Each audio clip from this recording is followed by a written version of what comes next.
12 రోజు నాకు morning shift అనమాట. అంటే ఆఫ్టర్‌నూన్ కల్లా అయిపోతుంది. ఈవినింగ్ కల్లా పని చేసుకొని ఇలా ముగ్గైతే పెట్టేసుకున్నాను. ఈసారి ఫ్లవర్స్‌తో ట్రై చేశాను. చేతన్‌కి వాళ్ళ నాన్న తెచ్చిన క్రాకర్స్‌లో ఆ రోజు వాటా సర్దుకుంటున్నాడనమాట. మిగతావి పైన పెట్టేసాము ఎట్లాగో. నాకెట్లాగో పూజలు చదువుకోవడం రాదని చెప్పి కొత్తగా టీవీ తెచ్చాంగా దాన్ని వాడదామని బ్యాక్‌గ్రౌండ్‌లో సాంగ్స్ పెట్టుకుంటూ ఇక్కడైతే దీపారాధన చేసేసుకున్నాను. ప్రసాదం అయితే సింపుల్‌గా మార్నింగ్ షిఫ్ట్ అని చెప్పాను కదా! సో, ఎర్లీ మార్నింగ్స్‌లో నాకు కొంచెం ఖాళీగా ఉంటది. అప్పుడు కూడా పూజ చేసేసుకొని ఇక ఈవినింగ్ కావాల్సిన ప్రసాదం చేసి పెట్టుకున్నాను అనమాట. ఈవెన్ దీపాలతో సహా.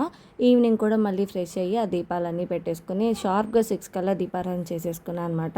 చాలా అంటే చాలా హ్యాపీగా ఉందనమాట. ఇంటి నిండా సాంబ్రాణి పొగ, బ్యాక్‌గ్రౌండ్‌లో సాంగ్స్, ఇంటి నిండా దీపాలు.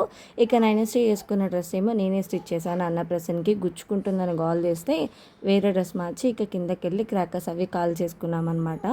మీరెలా సెలబ్రేట్ చేసుకున్నారో దీపావళి కామెంట్ చేయండి. మీరు గనక మన ఛానల్‌ని కొత్తగా చూస్తుంటే గనక ప్లీజ్ సబ్స్క్రైబ్ చేసుకోండి. ఇంత బాగా హాయిగా హ్యాపీగా జరిగింది మా దీపావళి.